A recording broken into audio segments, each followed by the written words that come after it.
राधा स्वामी।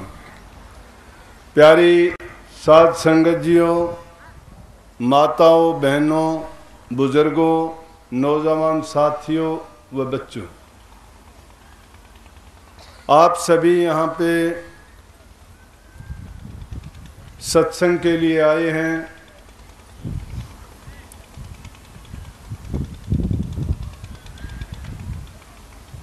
कीमती वक्त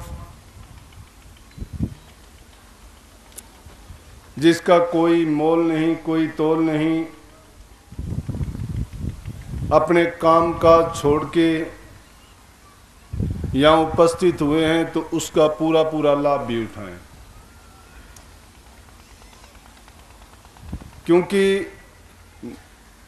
दिन रात महापुरुषों से, किताबों से, सत्संगों से, ज्ञानियों से, कथाकारों से, समझदारों से, सब से ये सुनते आए हैं कि संत समागम, संतों के दर्शन और सत्संग मिलना बड़ा मुश्किल है। संसार के कार्य, संसार के पदार्थों के लिए अपने सिर्फ पेट पालने की कार्रवाई तक सीमित रहते हैं। जो चीज़ हमारे काम आने वाली है, अगर गौर करके देखा जाए तो वो सिर्फ सत्संग है जो हमारी ओर निभाता है। और जितने भी काम आप करोगे, जन्म से लेके मरने तक सारी कार्रवाई सिर्फ इस शरीर तक सीमित रहेगी। रूह का उसमें कोई फायदा नहीं है।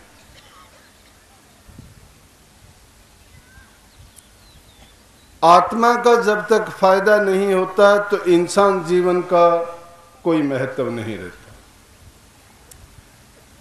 इंसानी चोला मिला है तो उसका लाभ तभी हमें होगा जब हम अपनी आत्मा के लिए अपने पिछले जन्मों के जो कर्म का भार चढ़ा हुआ है उसको मिटाने के लिए, जन्म मरण से बच जाने के लिए प्रयास करेंगे। और उस जन्म मरण से छूटना, कर्म बंधन से मुक्त होना, जन्म जन्म से जो कर्म किए थे उस भार को हल्का करने का एक ही तरीका है कि संतों के सत्संग में जाके उनके वचन को गौर से सुने, अपने जीवन में उन पर अमल कमाएं। वरना भागा दौड़ जितनी संसार की है, जैसा इस वाणी में कह दिया कि मन को डांट ले गुरु वचन में। गुरु का वचन वही शब्द है, गुरु का वचन मर्यादा है, गुरु का वचन शिष्य के लिए नहीं, मैं कहता हूं सब के लिए सब कुछ है। जिसने गुरु के वचन को उल्लंघ दिया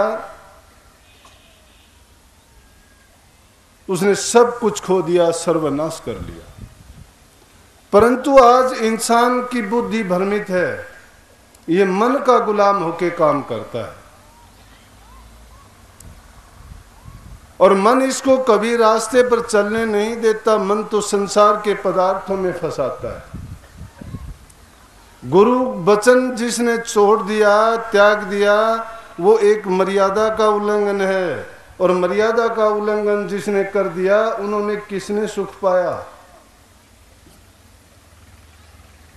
अगर कोई दुनियादारी का आदमी होगा, कोई हमारा नातेदार होगा, कोई भाई बंद होगा, कोई रिश्तेदार होगा, वो हमें बात कहेगा, हो सकता है उसमें उसका स्वार्थ हो सकता है कि वो हमें किसी भूल भरम में फंसाता हो। लेकिन गुरु का हमारे से कोई लालच नहीं, कोई स्वार्थ नहीं, कोई उनका हित नहीं। वो निस्वार्थ होके, निष्काम होके हमारे लिए जो अपना जीवन सुख दुख उठा के हमें जो रास्ता देते हैं उसमें कभी भी कमी नहीं आ सकती। लेकिन जो भरमाया हुआ खुद है उसको यकीन नहीं आता, उसको अच्छा और सच्चा वही लगता है जो उसका मन कहता है। लक्ष्मण के साथ क्या हुआ था, सीता माता को दुख और तकलीफ क्यों उठानी पड़ी? रामचंद्र जी यही कह के गए थे कि सीता को मैं आपके हवाले करके मृग का शिकार करने जा रहा हूं, कि सीता जी चाहते हो सोने का मृग पकड़ के लेके आऊं मैं। सुनने को बातें सुनते हैं रोजाना, आप भी बड़े बखान करते हो, सुनता हूं मैं कि लोगों को बड़े ज्ञान ध्यान की, बड़ी वेदों की, शास्त्रों की, किसी किसी के उदाहरण ले लेके लोगों को बड़े सुनाते हैं। पढ़ सुन के समझावते और बंधावत धीर। हम पढ़ते हैं, सुनते हैं, औरों से दूसरों को धीर बंधाते हैं, उनको उपदेश देते हैं, पर उपदेश कुशल बहुते रहे।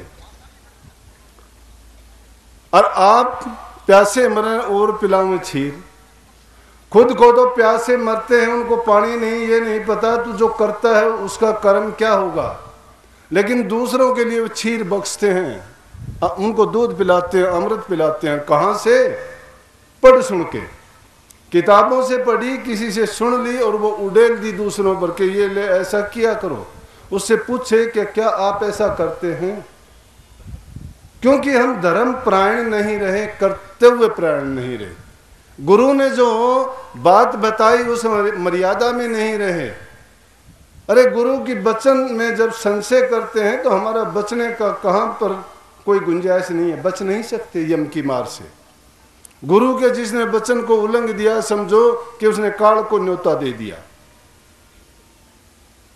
जब रामचंद्र जी लक्ष्मण जी को ये कह के वहां छोड़ के गए और उन्होंने कहा कि लक्ष्मण ख्याल रखना सीता जी का, और तुझे कहीं नहीं जाना है, मैं मृग को पकड़ के जल्दी लौटूंगा।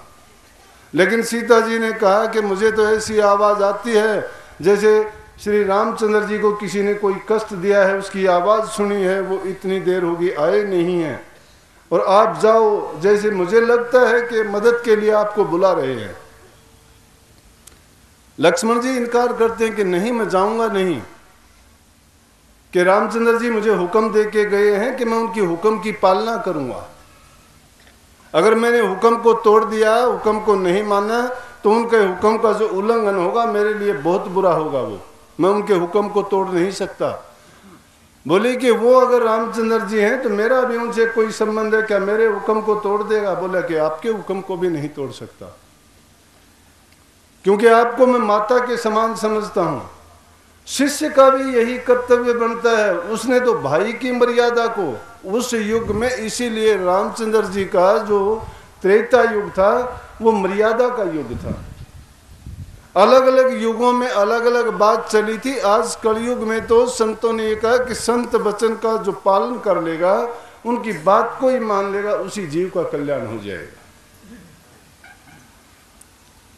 परंतु हम वचन मानने के लिए तैयार नहीं हैं, क्योंकि हम मन के गुलाम हैं, और मन को आदत पड़ी हुई है इंद्रियों के बस की, स्वाद की, और जो इंद्रियों के स्वाद में फंस जाता है उसको धर्म नहीं दिखाई देता, मर्यादा दिखाई नहीं देती, गुरु का वचन दिखाई नहीं देता, वो सत्य में नहीं जी सकता। वो उसी प्रकार से जीना चाहता है जिस प्रकार से गंदी नाली का कीड़ा होगा, वो उसका जीवन गंदगी है, गंदगी में जिएगा। हम झूठ कपट पाखंड कर करके अपना पेट पालते हैं, अपनी संतान को पालते हैं, वो संतान ठोकर मारती है बाद में। लुटेरे बने हुए हम घर घर में जाके भीख मांगते हैं, सत्संगों के नाम पर सत्संगों को बदनाम करते हैं। सत्संग बदनाम क्यों हुए? सत्संग का भी बुरा थोड़ा होता है, भीख मंगों ने उनको बुरा कर दिया। उनके पल्ले कुछ है नहीं, दूसरों को समझाने का प्रयास करते। दूसरों क्या समझाएंगे जो डूबे हुए हैं, कहीं किराए का नाम लेके, कहीं सेवा का नाम लेके, कहीं आश्रम का नाम लेके पैसे मांग मांग के अपना पेट पालते, कोठियां बनाते हैं। इसीलिए तो ये लोग डूबे।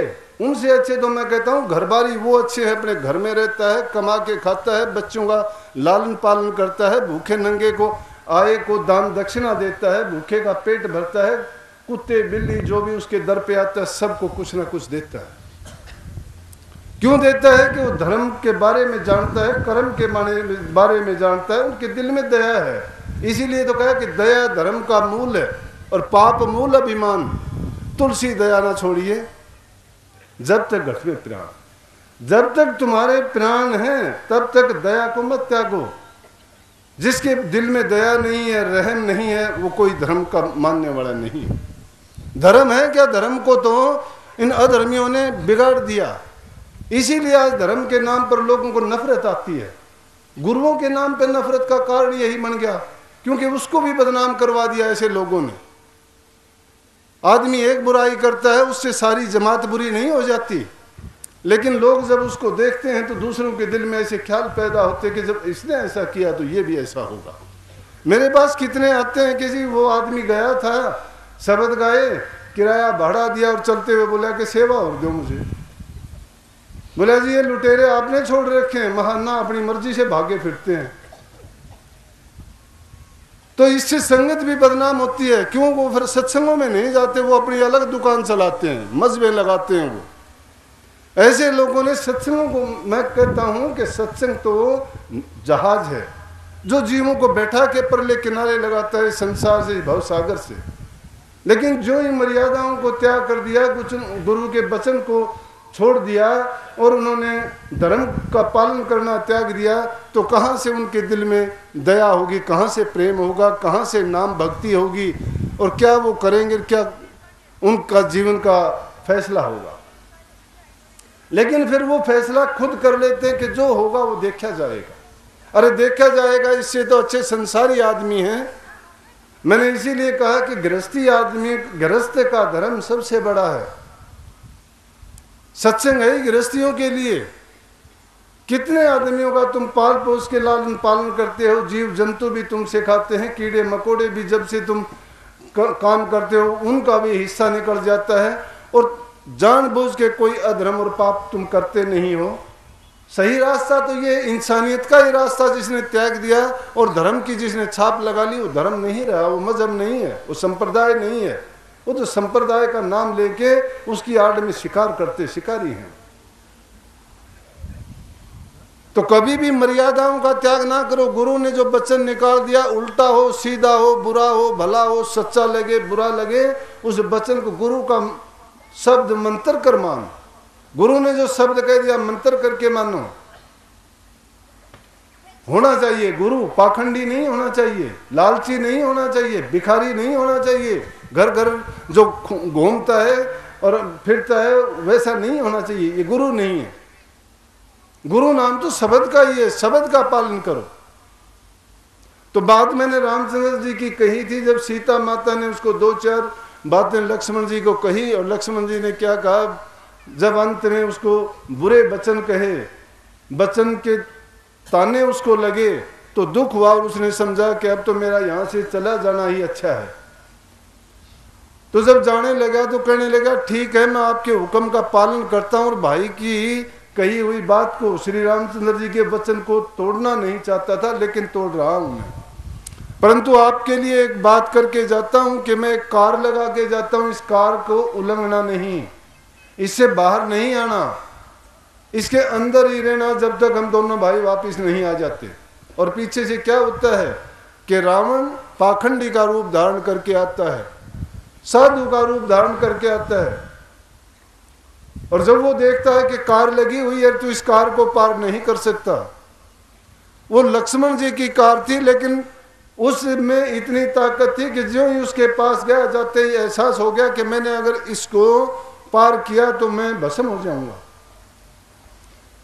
और उसको देख के सीता माता को कहा कि इस कार से बाहर आके मुझे भीख दे दे, अगर मैं तेरे दर से बिना भीख के जाऊंगा तो मैं आपको श्राप दूंगा। अब सीता माता कहने लगी कि मुझे हुक्म नहीं है इससे निकलने का, लेकिन क्योंकि वो तो एक उसकी चाल थी, खेल था, उसने अपना काम करना था, उसको चुरा के ले जाना था। कहने लगा कि इस पर कोई चीज डाल ले, पटड़ी वगैरह, फिर उससे पार करके मुझे भीख डाल दे, कुछ नहीं होगा। और ऐसा ही हुआ, जो ही उसने ऐसा किया उसको उठा लिया। लक्ष्मण जी की बांधी हुई रेखा का अगर सीता माता उल्लंघन नहीं करती तो रावण की कोई ताकत नहीं थी उसको ले जाता। जो ही उसने उस हुक्म का, उस मर्यादा का उल्लंघन किया, उसको इतने कष्ट भोगने पड़े कि रावण उसको लंका में उठा के ले गया। यहां तक कि बंदर, भालू, जीव जंतु, पशु पक्षी, जंगल के सब उसके लिए विलाप करने लगे कि बड़ा घोर पाप हुआ है, अन्याय हुआ।